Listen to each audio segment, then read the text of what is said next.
దేవో భవ. ముందుగా హరికథా పితామహులైన శ్రీ ఆదిభట్ల నారాయణదాసు గారికి మరియు నా గురువులైన శ్రీ నాగలక్ష్మి గారికి, శ్రీమతి ఉమామహేశ్వరి గారికి, శ్రీమతి ఉదయలక్ష్మి గారికి, శ్రీమతి అనురాధ శ్రీధర్ గారికి మరియు శ్రీ రామ్మోహన్ రావు భాగవతార్ గారులకు నా శిరస్సు వంచి పాదాభివందనం చేస్తున్నాను. మరియు నాకు మృదంగ సహకారం అందించిన శ్రీ మురళీకృష్ణ గారికి మరియు నాకు బైలన్ సహకారం అందిస్తున్న శ్రీ శశిభూషణ్ గారికి నేను శిరస్సు వంచి పాదాభివందనం చేసుకుంటున్నాను. వినాయక నిన్ను వీణా బ్రోచుటకు, వినాయక నిన్ను వీణా బ్రోచుటకు తేరెవరురా విఘ్నరాజ. వినాయక నిన్ను వీణా బ్రోచుటకు తేరెవరురా విఘ్నరాజ. వినాయక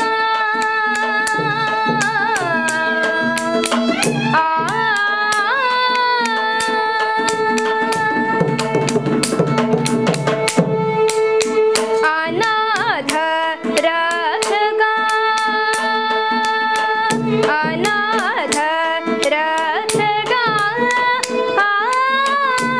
అనాథ రక్షక నీవే గాడా ఆదరించి నన్ను బ్రోబగరాదా.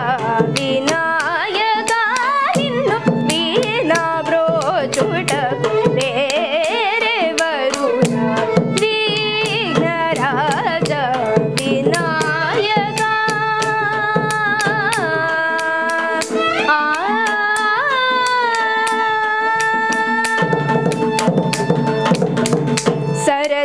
సరసీరుహారు నాయుక చరణ, సతతము శ్రిత జన సంకటహరణ.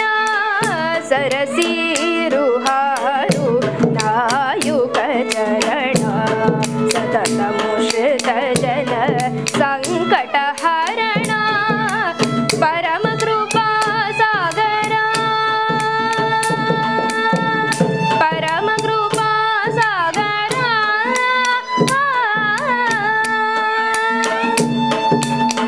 పరమ కృపా సాగర వర సుగుణ పాలిత జన గోపాల దాసనుత.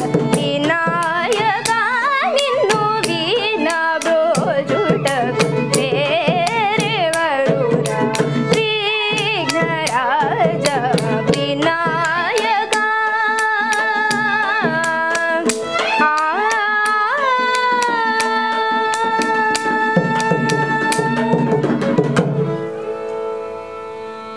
శ్రీ సరస్వతి నమోస్తుతే వరదే. శ్రీ సరస్వతి నమోస్తుతే వరదే. శ్రీ సరస్వతి నమోస్తుతే పరదేవతే.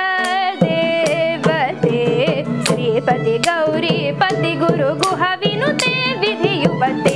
శ్రీ సరస్వతి నమోస్తుతే.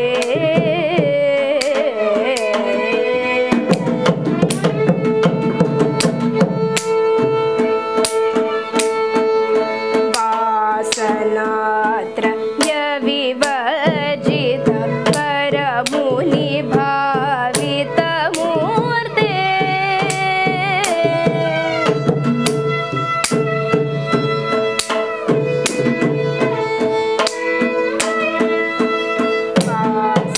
వాసనాత్రయ వివర్జిత వరముని భావిత మూర్తే. వాసవాద్య కిల నిర్జల వర వితరణ బహు కీర్తిధర. వాసవాద్య కిల నిర్జల వర వితరణ బహు కీర్తిధర.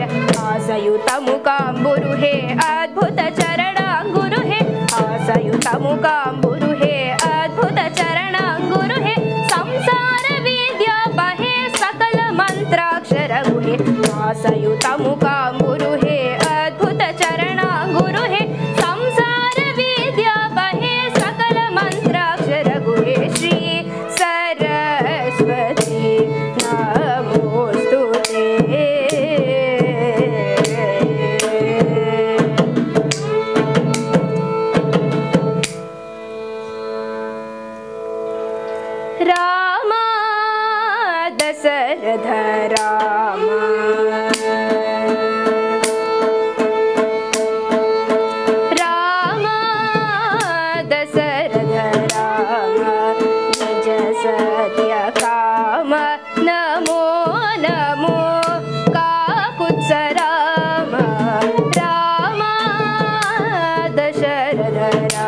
సవన రక్షక రామ శరధి బంధన రామ సవన రక్షక రామ గురుతర రవి వంశ కోదండ రామ గురుతర రవి వంశ కోదండ రామ రామ దశరథ రామ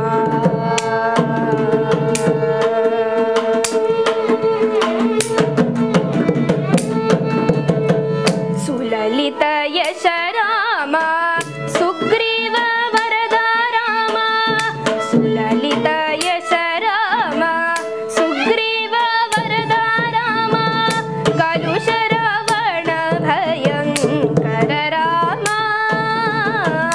సులలిత యశ రామ సుగ్రీవ వరద రామ కలుష రావణ భయంకర రామ విలసిత రఘురామ విలసిత రఘురామ వేద గోచర రామ విలసిత రఘురామ వేద గోచర రామ కలిత ప్రతాప శ్రీ వెంకటగిరి రామ కలిత ప్రతాప శ్రీ వెంకటగిరి రామ రామ దశరథ రామ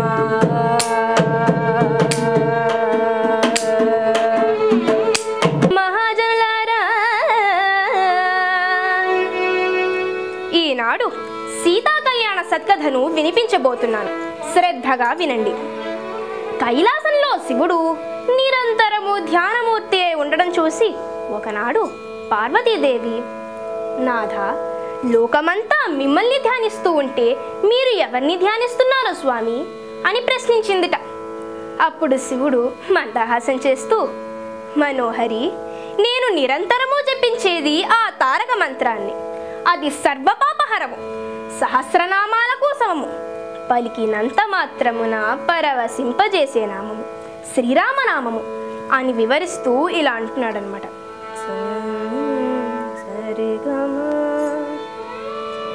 శ్రీరామ రామ రామేతి రమే రామే మనోరమే సహస్రనామ తత్తుల్యం రామనామ వరాననే శ్రీరామ రామ రామేతి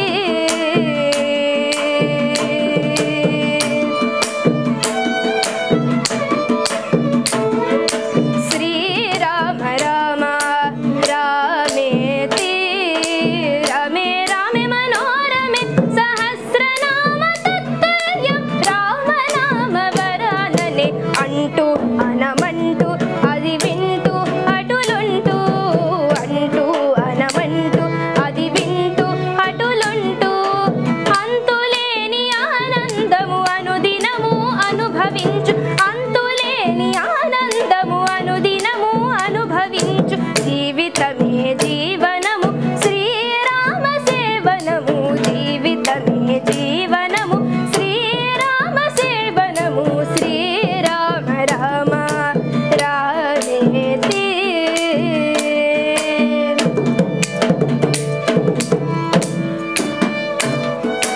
భవహరము బ్రహ్మమయము పలుకు పలుక పరవశము భవహరము బ్రహ్మమయము పలుకు పలుక పరవశము వివర మెరిగి తెలుసుకొనిన వేద విదిత సుజ్ఞానము భవహరము బ్రహ్మమయము పలుకు పలుక పరవశము వివర మెరిగి తెలుసుకొనిన వేద విదిత సుజ్ఞానము ప్రవిమలము పరసుఖము ప్రవిమలము పరసుఖము ఫలితమరయ మోక్ష పదము ప్రవిమలము పరసుఖము ఫలితమరయ మోక్ష పదము ఎవరికైనా ఎచటనైనా ఎప్పుడు లభ్యమగు నామము శ్రీరామ రామ రామేతి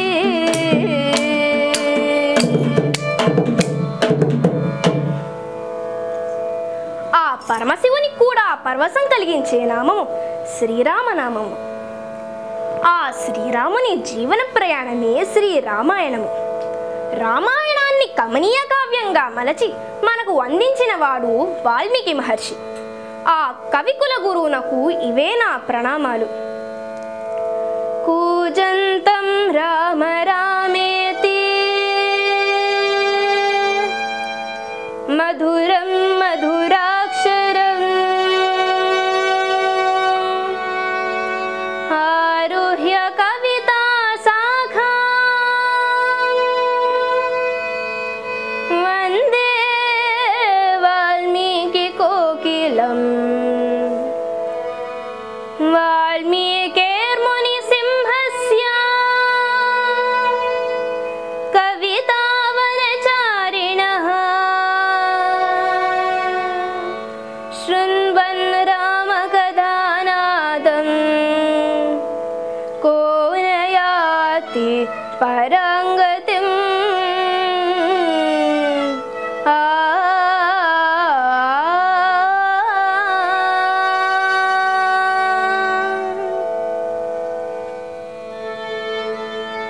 రామాయణంలోనిదే సీతా కళ్యాణ ఘట్టం.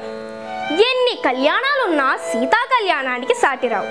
అందుకే త్యాగరాజస్వామి కూడా సీతా కళ్యాణ వైభోగమే అని పాడారు. ఆ సీతా కళ్యాణ విశేషాలను వివరించడం ఆ ఆదిశేషుని కూడా సాధ్యం కాదట. సీతా కళ్యాణ విశేష వినోదము చెవులా విందుగా వినిపించదా ఆలింపవలయు. ఖ్యాతి మీరా మంచి కావ్యమున్ నిర్వచించి ఖ్యాతి మీరా మంచి కావ్యమున్ నిర్వచించి నీతి నియమము ధర్మ నిరతి నింజగ మెరుగ తెలిపిన సీతా కళ్యాణ విశేష వినోదము. నవ యౌవనమునన్ రామా లక్ష్మణులు అన్యు నవ యౌవనమునన్ రామా లక్ష్మణులు అన్యు న్యప్రేమతోడన్ బరగోచుంద్రు. నవ యౌవనమునన్ రామా లక్ష్మణులు అన్యు న్యప్రేమతోడన్ బరగోచుంద్రు. కవిగా వారల సోయగము బలమున్ దెల్వి గణుతింపగా శక్యంబ శేషునకైన సీతా కళ్యాణ విశేష వినోదము చెవులా విందుగా వినిపించదా ఆలింపవలయు.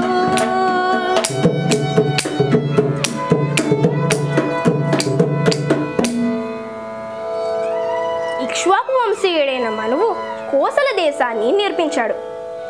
దానికి రాజధాని అయోధ్య.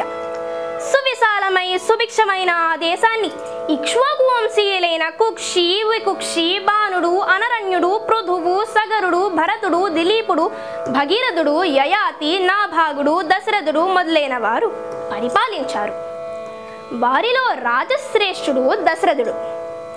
అతడు దేవదానవ యుద్ధంలో దేవతలకు సహితం సహాయపడిన శౌర్యశీలి.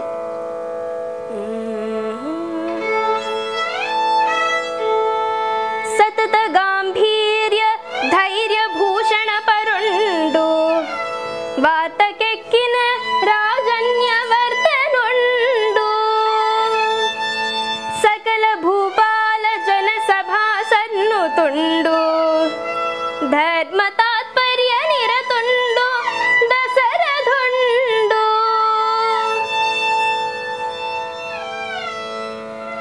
దశరథునికి కౌసల్య సుమిత్ర కైకేయి అనే ముగ్గురు భార్యలున్నారు. కానీ ఆయనకు సంతాన భాగ్యం కలగలేదు. అపుత్రస్య గతిః నాస్తి అని ఆ రాజు ఎంతో పరితపిస్తూ ఉండగా ఒకనాడు వశిష్ఠ మహర్షి ఆదేశం మేరకు ముందుగా అశ్వమేధ యాగం, ముగింపుగా పుత్రకామేష్టి యాగం చేయగా ఇలసాకేతన్ రూపాల శేఖరుండు దాహేలా విలాసంబుతో ఫలకాంక్షన్ గ్రతువున్ బొనర్చిన ఎడన్ బంగారు పాత్రము లోపల దుగ్ధాన్నము చాలనించుకొని తా ప్రత్యక్షమై నిల్చి నిర్మల తేజంబునన్ భావకుండనియన్ ప్రేమన్ మంచు వాక్యంబులన్. యజ్ఞకుండము నుండి అగ్నిదేవుడు ఆవిర్భవించి, దశరథ, ఇది యజ్ఞఫలమైన పాయసాన్నము, దీన్ని నీ భార్యలకు అందించు అని చెప్పి అంతర్ధానమయ్యాడు. దానికి ఎంతో సంతోషించిన దశరథుడు ఆ పరమాన్నాన్ని తన భార్యలైన కౌసల్య, సుమిత్ర, కైకేయులకు పంచి ఇచ్చాడు. కాలక్రమాన దశరథునికి దైవాంశ సంభూతులైన 4 కుమారులు జన్మించారు. వశిష్ఠ మహర్షి వారికి నామకరణం చేశారు. కౌసల్యానందనునికి నారాయణ మంత్రంలోని 2వ అక్షరమైన రా, పంచాక్షరి మంత్రంలోని 2వ అక్షరమైన మా తీసి రామ అన్న శబ్దంతో నామకరణం చేశాడట. ముందు ముందు ఎన్నో భరించవలసిన వాడు కనుక కైకానందనునికి భరతుడు అని, సర్వ లక్షణాశోభితుడని సుమిత్రానందనునికి లక్ష్మణుడు అని, అంతః బహిః శత్రువులను జయించేవాడు కావాలని సుమిత్రానందనునికి శత్రుఘ్నుడు అని నామకరణం చేశాడనమాట. వశిష్ఠ మహర్షి మాట మంత్రమైంది. ఆ పేర్లు చిరకీర్తిని పొందాయి. ఈ రోజుల్లోనూ పెట్టుకుంటున్నారు పేర్లు. బంటి, బన్ని, పింకి, మిన్ను, మిట్టు అని. ఒక్క పేరుకి అర్థం ఉండదు. ఒక ఆయన తన కూతురికి చాలా డిఫరెంట్గా ఉండాలని నీల విలోచని అని పేరు పెట్టుకున్నారట. అంటే నల్లటి కళ్ళులున్నదానా అని అర్థం. అక్కడే ఒక చెవిటి మా అమ్మగారు ఉందిట. ఆవిడకి పాపం సరిగ్గా వినపడక, ఏమిట్రా నీళ్ల విరోచనాలా అందుట. అంతే, ఆ అమ్మాయి పెరిగి పెద్ద మల్టీనేషనల్ కంపెనీలో పనిచేసినా ఆ అమ్మాయి పేరు నీళ్ల విరోచనాలే. పేరు పెడితే మనుషులే కాదు, చిలుకలు కూడా పలుకగలిగేలా రామ అని నామకరణం చేశాడు వశిష్ఠ మహర్షి. లేక లేక కలిగిన 4 పిల్లల్ని చూసుకుని దశరథుడు మహాదానందపడిపోతున్నాడట. ముఖ్యంగా రాముణ్ణి చూసుకుని మురిసిపోతుండేవాడట. ఇక ఆయనకు జగమంతా రామమయమే. మరమ రమ రామ మరమ రమ రామ మరమ రామ రామ రామ రామనే రాజమందిరం కల్లు కల్లు మని తిరిగే రామ సుందరం. రామ రామ రామనే రాజమందిరం కల్లు కల్లు మని తిరిగే రామ సుందరం. రాజమందిరం బాలరామ సుందరం. ముద్దు ముద్దు మాటలంట ముద్దుగారి పోతరంట, ఆపలేని అల్లరంట తేబ తేబ తీయనంట బాల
పెరిగిన 4 సోదరులు పెరిగి పెద్దవారయ్యారు. కుల గురువైన వశిష్ఠుడు వారికి వేదాంగాలను నేర్పించాడు. విలువిద్య, కత్తి యుద్ధం, గుర్రపు స్వారీ, మల్ల యుద్ధం మొదలైన సకల విద్యల్లోనూ వారు ప్రవీణులయ్యారు. అలా దినదిన ప్రవర్తమానులగుచున్న కొడుకుల్ని చూసిన దశరథుడు, నూనూగు మీసములతో నెల్ల విద్యల నారి తేరిన తనయాత్మజులను, నూనూగు మీసములతో నెల్ల విద్యల నారి తేరిన తనయాత్మజులను కనుగొనునప్పుడెల్లా జనకమోదము తోడు తన్మీసములు ద్రువు దశరథుండు అతని కతని సుతులందరి యందు లోకైక వీరాగ్రణి అఖిల సుగుణ నిధియు సౌందర్య వినిజిత నవ మన్మధుడగు రాముని మీద దొడ్డ ప్రేమ ఔరా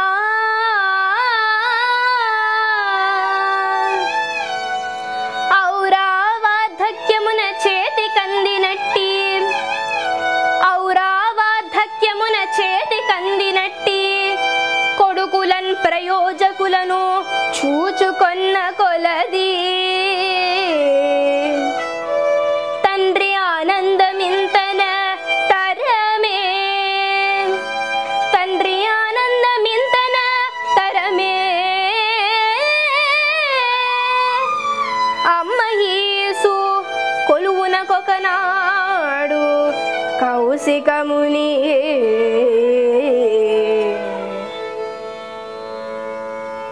ఇలా ఉండగా ఒకనాడు దశరథుని కొలువులోకి విశ్వామిత్రుడు వచ్చాడు. దశరథుడు ఎదురు వెళ్ళి అర్ఘ్యపాద్యాలిచ్చి సత్కరించాడు. దానికి ఎంతో సంతోషించిన విశ్వామిత్రుడు, రాజా, నేను ప్రపంచ శాంతి సౌభాగ్యం కోరి ఒక యాగాన్ని తలబెట్టాను. దానికి నీ సాయం కోరి వచ్చానయ్యా అంటూ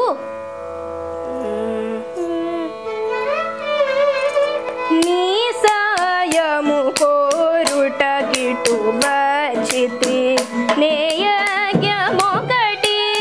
తలపోసి నీ సాయము కోరుట గిటు వచ్చితి నేయజ్ఞమొకటి తలపోసి వాసవుండైన నీకు సమానమా వాసవుండైన నీకు సమానమా భళిర నీవు పుట్టిన రాసి భళిర నీవు పుట్టిన రాసి నీ సాయము కోరుట గిటువచితి నేయజ్ఞమొకటి తలపోసి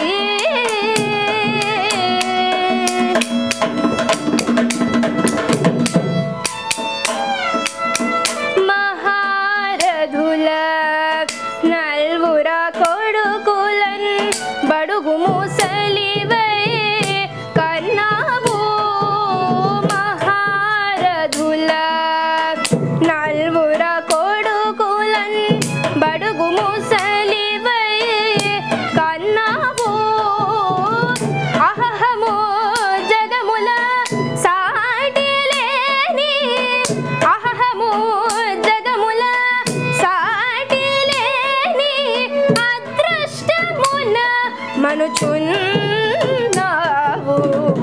అదృష్టమున మనుచున్నావు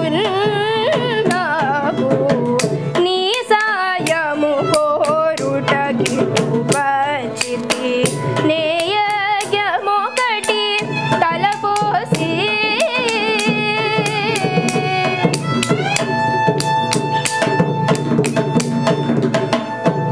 అందుకు దశరథుడు, మహాత్మా, ఆజ్ఞాపించండి, నేను నా సర్వస్వాన్ని ధారపోస్తాను అన్నాడు. దానికి ఎంతో సంతోషించిన విశ్వామిత్రుడు, రాజా, నేను ప్రపంచ శాంతి సౌభాగ్యం కోరి ఒక యాగాన్ని తలపెట్టాను.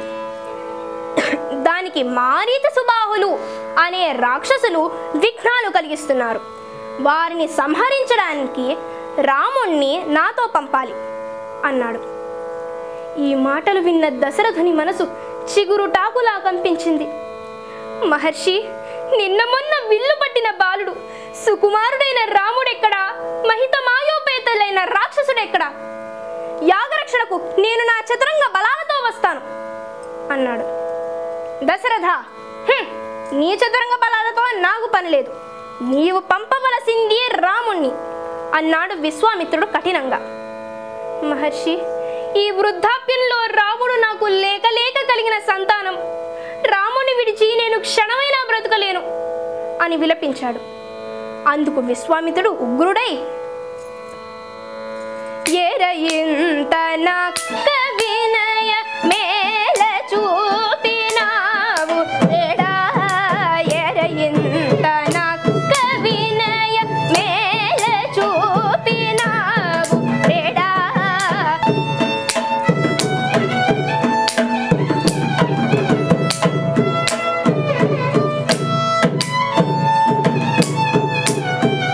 కోరిన దోసగేదనని వాక్కొనలేదా నా తోడా, ఎరయింత నక్క వినయము.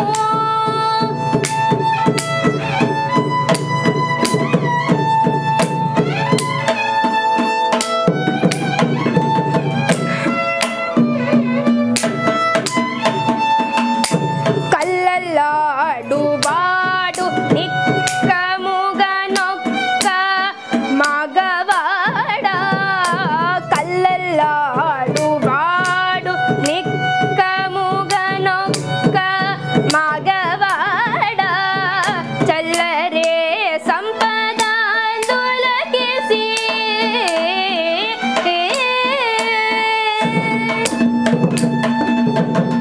చల్లరే సంపదాందులకేసి మాట పరువేడ, ఎరయింత నక్క వినయము.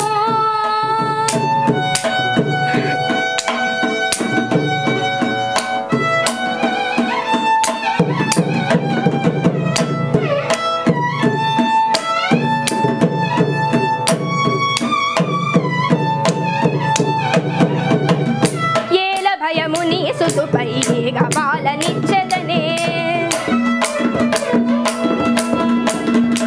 ఏల భయము నీ సుతుపై గవాలనిచ్చెదనే, చాలు తెలిసే నీ యోగ్యత చాలు పోయి వచ్చదనే, ఎరయింత నక్క వినయము.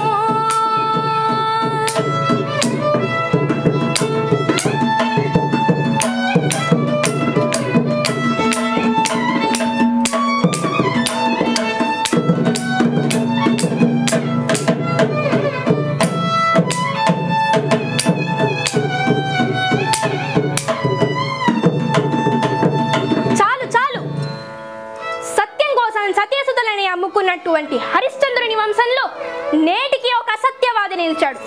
సరే, నీవు నీ కుమారులు సుఖంగా ఉండండి, నేనిక పోయి వస్తాను అని సింహాసనం మీద నుంచి దిగ్గున లేచాడు విశ్వామిత్రుడు.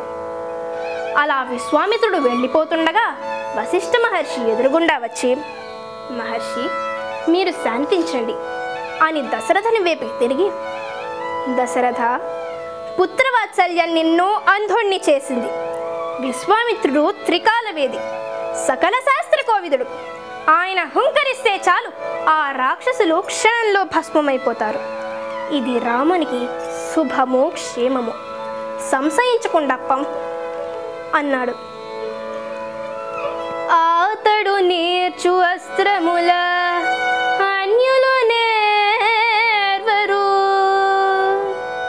నీ కుమారకున్ ప్రీతి అనుగ్రహించి మరి చేర్చియు అతండిటు వచ్చెగాని కాదా తనయంతదా సమద దానవ సామజ కుంభపాట నవ్యాతట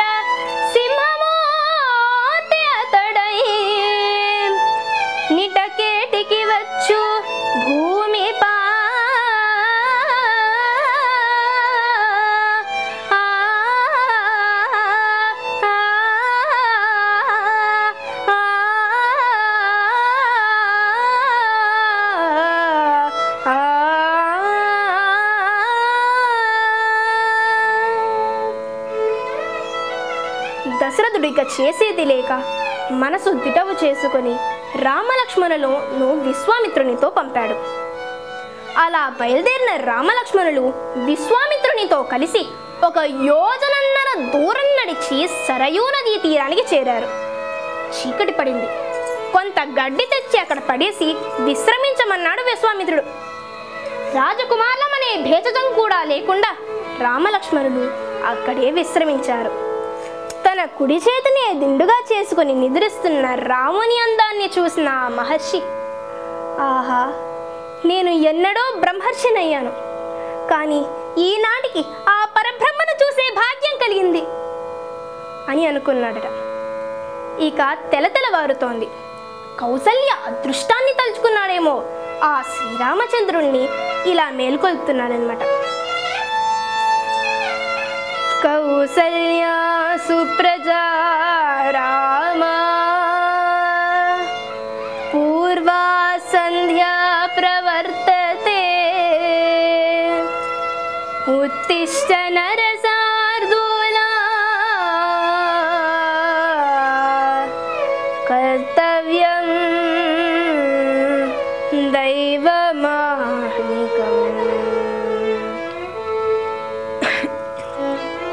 రామలక్ష్మణులు నిద్రలేచారు. స్నాన సంధ్యావందనాలు పూర్తయినాక విశ్వామిత్రుడు రామలక్ష్మణులకు బల అతిబల అనే విద్యలను ఉపదేశించాడు. అందువల్ల వారికి ఆకలి, దప్పిక, అలసట, నిద్ర ఉండదు. అంతేకాకుండా అనేక దివ్యాస్త్రాలను కూడా ప్రసాదించాడు. దండచక్రము, ధర్మచక్రము, కాలచక్రము, విష్ణు చక్రము, ఇంద్రాస్త్రము, వజ్రము, శైవశూలము, బ్రహ్మశిరోనామకము, బ్రాహ్మము, ఐశికము, శిఖరి, ధర్మపాస, కాలపాస, వారుణ పాసములు, శుష్క, ఆర్ధనామకాసనిద్వయము, పైనాకము, నారాయణము, ప్రవణము, శిఖరము, కంకాళ, ముసల, ఘోర, కపాల, కంకణ ఇత్యాది రాక్షసులు ధరించే ఆయుధ సమూహము, వైద్యాధరాస్త్రము, ఖడ్గరత్నము, గాంధర్వము, మానవము, సౌరము, దర్పణము, రోషణము, సంతాపనము, విలాపనము, మదనము, మోహనము, తామసము, సంభవము, సౌరము, దర్పణము, రోషణము, సంతాపనము, విలాపనము, మదనము, మోహనము, తామసము, సంపర్దము, దుర్దర్శము, మోసలము, సీతేశువు. ఇంతేకాకుండా సత్యవంతము, సత్యకీర్తి, దృష్టము, రభసము, ప్రతిహారతరము, పరాన్ముఖము, అవాన్ముఖము, లక్షము, విషమము, దృఢనాభము, సునాభము, దళాక్షము, శతవక్త్రము, దశశీర్షము, శతోధరము, పద్మనాభము, మహానాభము, దుందునాభము, మరక సునాభము, జ్యోతిషము, నైరాస్యము, విమలము, యోగంధరము, హరిద్రము, ప్రశమనము, శుచి, బాహు, మహాబాహు, నిష్కులి, విరుచి, అర్చిర్మాలి, ధృతిర్మాలి, వృత్తిమంతము, రుచిరము, పితృసౌమనసము, విధూతము, మకరము, కరవీరకము, ధనము, ధాన్యము, కామరూపము, కామరుచి, మోహము, అవరణము, జృంభకము, సర్వనాభము, సంతానము, వరుణము అనే దివ్యాస్త్రములను ప్రసాదించాడు. ఇక వారు బయలుదేరి ఒక మహా అరణ్యం చేరారు. అక్కడ వారికి విచిత్రమైన అరుపులు వినిపించాయి. రాముడు అప్రమత్తుడవుతూ, గురుదేవా, ఏమిటి ఉత్పాతం అని ప్రశ్నించాడు. రామా, ఇదే దండకారణ్యం. ఇక్కడ తాటక అనే బ్రహ్మరాక్షసి ఉంటుంది. అదే మారీచ సుబాహుల తల్లి. 1000 ఏనుగుల బలం కలది అని చెప్పాడు. ఇంతలో ఆ తాటక వీళ్ళు వచ్చిన సంగతి పసిగట్టి ఇలా అనుకుంటోందన్నమాట.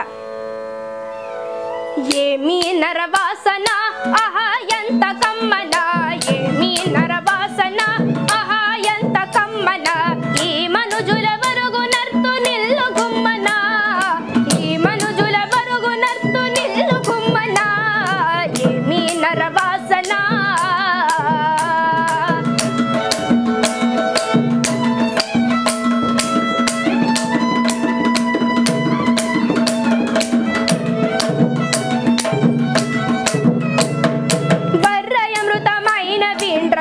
నల్లకు పుర్రలాడి ముత్తెములకు ముక్కు పుల్లకు, వర్రయమృతమైన వీంద్రయుడు నల్లకు పుర్రలాడి ముత్తెములకు ముక్కు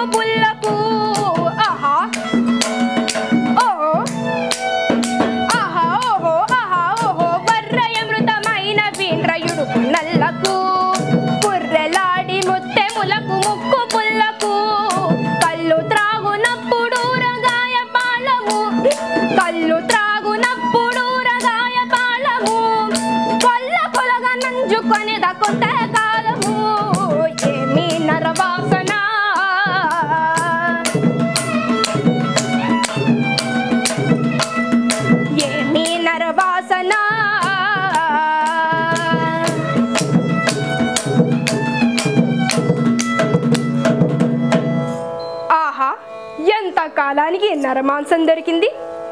ఈ కుర్రోళ్ళ రక్తాన్ని జుర్రుకుంటాను. ఆ లేత మాంసాన్ని ఊరగాయగా పట్టుకుని అప్పుడప్పుడు మజాక్ కోసం కళ్ళు తాగుతాను కదా, అప్పుడు నంచుకుంటే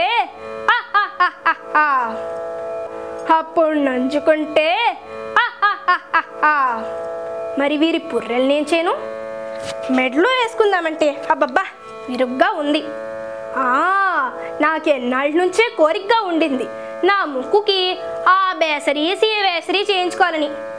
వీళ్ళ పుర్రెలతో నా ముక్కుకి నేను ఆ బేసరీ వేసరీ చేయించుకుంటాను అని అనుకుంటూ ముందుకు వచ్చిందట. అసలు ఆమె రూపం చాలా భయంకరంగా ఉందట. 2 కొమ్ములు, 2 కూరలు, కనుబొమ్మల మధ్య ఒక పెద్ద కణితి, ఒంటి నిండా రక్తం పూసుకుందిట. మనం ఒంటికి స్నోలు పౌడర్లు పూసుకున్నట్టుగా. జంతువుల ప్రేగులను వడ్డాణాలుగా అరవంకీలుగా ధరించిందట. క్రిమి కీటకాలచే నిండినటువంటి శవాన్ని వస్త్రంగా ధరించిన తాటకను రామలక్ష్మణులు చూశారు. చాలామంది ఆపద రాకముందు ప్రగల్భాలు పలుకుతారు, కానీ నిలబడలేరు. వెనకటికి ఒక పెద్ద మనిషి, రాజుగారి సైన్యంతో పాటు నేను యుద్ధానికి వెళ్ళాను. అబ్బా ఏం యుద్ధం, నేను శత్రువుల కాళ్ళని నరికేశాను అన్నాడట. పక్కనున్నవాడు విని ఊరుకోవచ్చుగా, కాళ్ళెందుకు నరికేశావురా, ఏకంగా తలే నరకపోయావా అని అడిగాడట.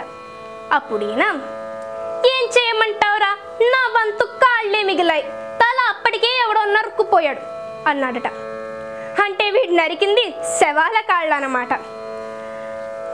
అలాగే కొండంత బ్రహ్మరాక్షసి ఎదురుగుండా వస్తే ఎవరైనా కానీ అమ్మ బాబోయ్ అని ఎగిరిగెంతేసి పారిపోరు.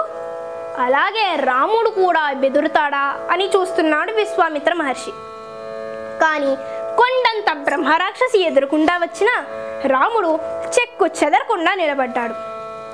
అప్పుడు విశ్వామిత్రుడు, రామా, ఈమె తాటక, మాయావి, దీన్ని సంహరించు అన్నాడు. ఇన్ని విద్యలు నేర్చుకుని ఒక స్త్రీ మీదన ఆ విద్యలను ఉపయోగించడం అని సంశయిస్తున్న రామునికి స్త్రీ అయినా పురుషుడైనా చెడుని సంహరించడమే క్షత్రియ ధర్మం అని కౌశికుడు బోధించాడు. వెనువెంటనే రాముడు తాటక 2 కాళ్ళను ఒకే అమ్ముతో నరికి చివరికి మారణాస్త్రంతో దాని వక్షస్థలాన్ని చీల్చగా తాటక నేలకూలింది. వెనువెంటనే వారు బయలుదేరి విశ్వామిత్రుని సిద్ధాశ్రమానికి చేరారు. అక్కడ యాగభంగం చేయడానికి వచ్చిన మారీచ సుబాహులను రామలక్ష్మణులు అవలీలగా సంహరించారు. దానికి ఎంతో సంతోషించిన విశ్వామిత్రుడు వారిద్దరిని లోక కళ్యాణమస్తు అని దీవించాడు. ఇంతలో అక్కడికి నారద మహర్షి వచ్చాడు. ఎవరో బాలురట మారీచ సుబాహులను సంహరించారట, వారిని చూసిపోదామని ఇటుగా వచ్చాను. అన్నట్టు మరచితిని, మిథిలాధీశుడైన జనకుడు తన కుమార్తెన సీతా స్వయంవరాన్ని ప్రకటించాడు. శివధనుస్సుని ఎత్తగల వీరునికే తన కుమార్తెనిచ్చి వివాహం జరిపిస్తానని కూడా ప్రకటించాడు అని నారద మహర్షి చెప్పగానే విశ్వామిత్రుడు రామలక్ష్మణులను వెంటబెట్టుకుని మిథిలా నగరానికి బయలుదేరారు. దారిలో వారికి గౌతమ ముని ఆశ్రమం కనిపించింది. దాన్ని చూస్తూ నడుస్తున్న రాముడు ఇలా అనుకుంటున్నాడు అన్నమాట. చెరువులు పాచి పట్టినవి, జీర్ణములైనవి పర్ణశాలలు, తరచుగా కోయమిల్ పెరిగే దర్భలు, పువ్వులు వ్రాలే నేల, నివ్వరులును పండు క్షేత్రములు పాడై ఉన్నవి, ఎందు చూచినన్ నరులటగానరారు, ఇది కనంబడు తొల్లి తపోవనం బటుల్. ఆ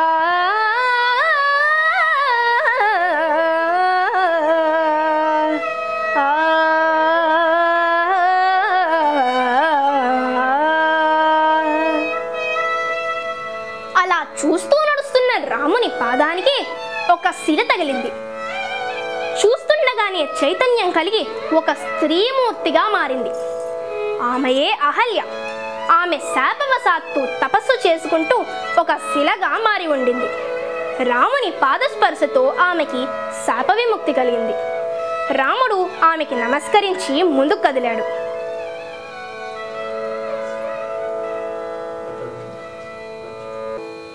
ఇక్కడ మిథిలా నగరంలో జనకుడు సీతకి వివిధ దేశాల రాజకుమారుల చిత్రపటాలను చూపిస్తున్నాడు.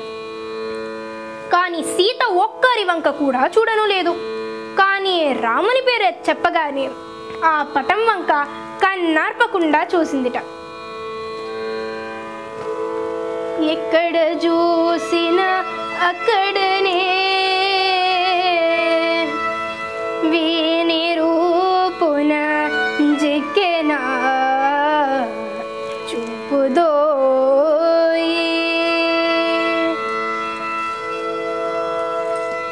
ఏ వంకయుల్లేని ఇటువంటి రూపరే కలడే నిజముగ జగమ్మునందు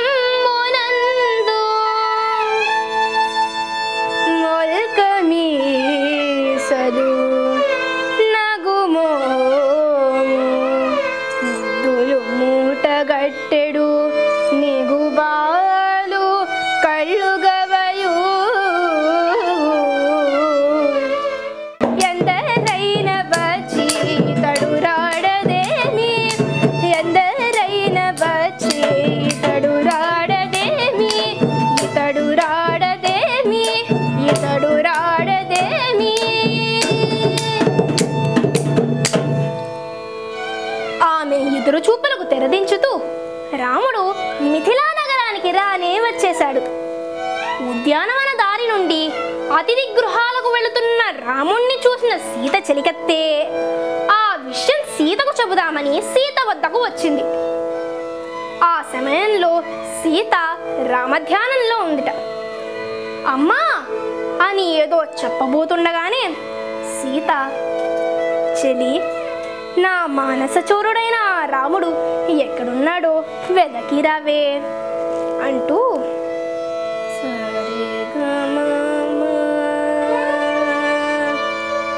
ముదితరో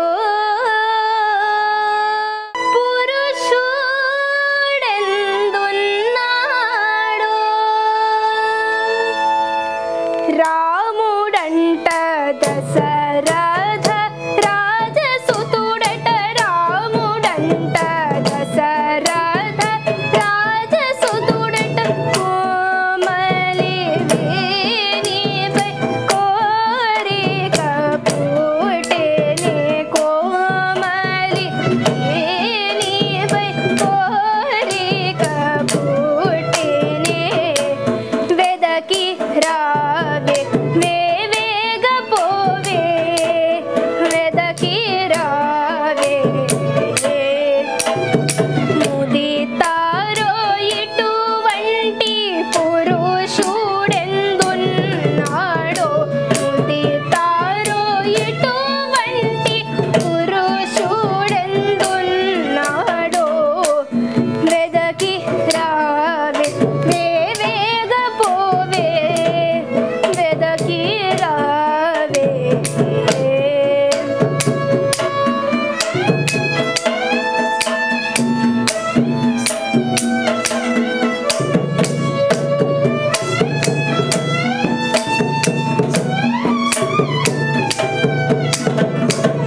మనసు తహతహలాడుతోంది. వెదకి రావే అంటోంది సీత. అమ్మా, ఇంకా ఆయన్ని వెదకనక్కర్లేదమ్మా, ఆయన మన నగరానికి రానే వచ్చేశాడు. ఇదిగో ఈ దారి వెంట రాబోతున్నాడు, చూస్తూ ఉండు అంది. సరిగ్గా అదే సమయాన రామలక్ష్మణులు విశ్వామిత్రునితో పాటు అటుగా వచ్చారు. మహర్షికి సీత పాదాభివందనం చేసింది. ఓరకంట రాముని చూసి సిగ్గుతో లోపలికి పరుగు తీసింది. రాముని కళ్ళ ముందు మెరుపు మెరిసి మాయమైనట్లుగా అయింది. ధీరులార ధరణి సులారా,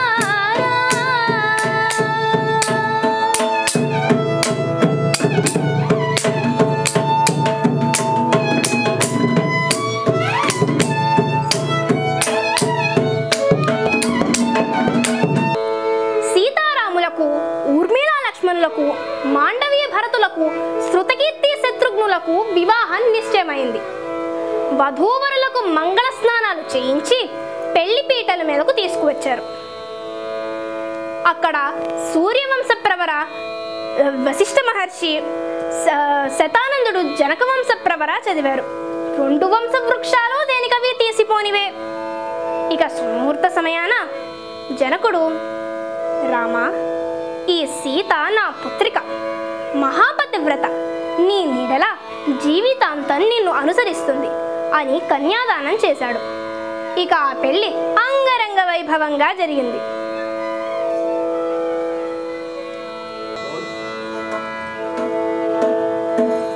శ్రీరస్తు శుభమస్తు కళ్యాణమస్తు, సీతారాముల కిరువురికి కళ్యాణము, లోక కళ్యాణము, కళ్యాణము, లోక కళ్యాణము. మంగళప్రదముగ పసుపు రోకళ్ళ కొట్ట, ఆహు ఊహు ఆహు ఊహు, మగవారందరూ మంతన మాడుచు పచ్చ తోరణము కట్ట, మంగళ వాయిద్య మంత్ర శబ్దములు నింగికి నంటుచు మ్రోగుచుండగా, శ్రీరస్తు శుభమస్తు, శ్రీరస్తు శుభమస్తు కళ్యాణమస్తు, సీతారాముల కిరువురికి కళ్యాణము.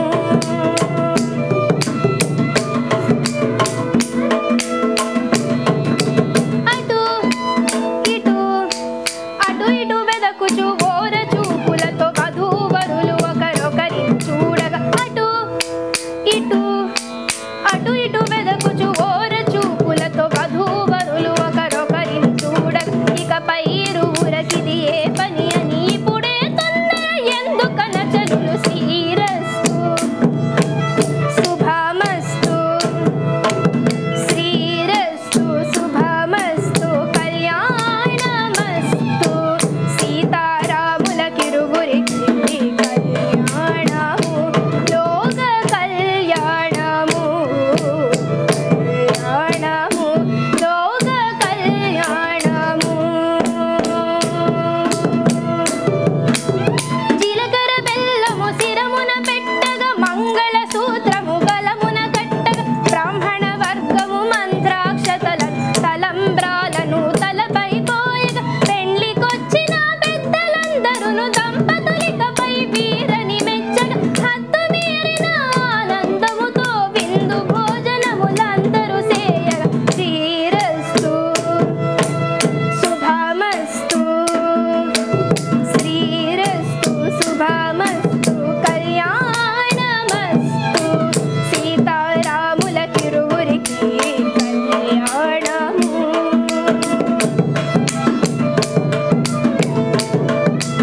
విషయం చెప్పి ముగిస్తాను. శ్రీరాముడు తన తొలి ప్రయాణంలో 3 స్త్రీలను కలిశాడు. తాటక, అహల్య, సీతలను. తాటక తమోగుణ ప్రధాని అయింది. ఆకలి, అశుచి, రాక్షసత్వం ఇవే తమోగుణ లక్షణాలు. అందుకే రాముడు ఆమెని సంహరించాడు. ఇక అహల్య తెలియగలదే, కానీ ప్రలోభం కొద్దీ పక్కదారి పట్టింది. అందుకే రాముడు ఆమెని సంస్కరించాడు. ఇక సీత సత్వగుణ ప్రధాని అయింది. శాంతం, సౌమ్యం, త్యాగం ఇవే సత్వగుణ లక్షణాలు. అందుకే రాముడు ఆమెని స్వీకరించాడు. అలాగే ప్రతి మనిషిలోనూ సత్వ, రజ, తమో గుణాలు ఉంటాయి. మనం కూడా సత్వగుణాన్ని స్వీకరించాలి,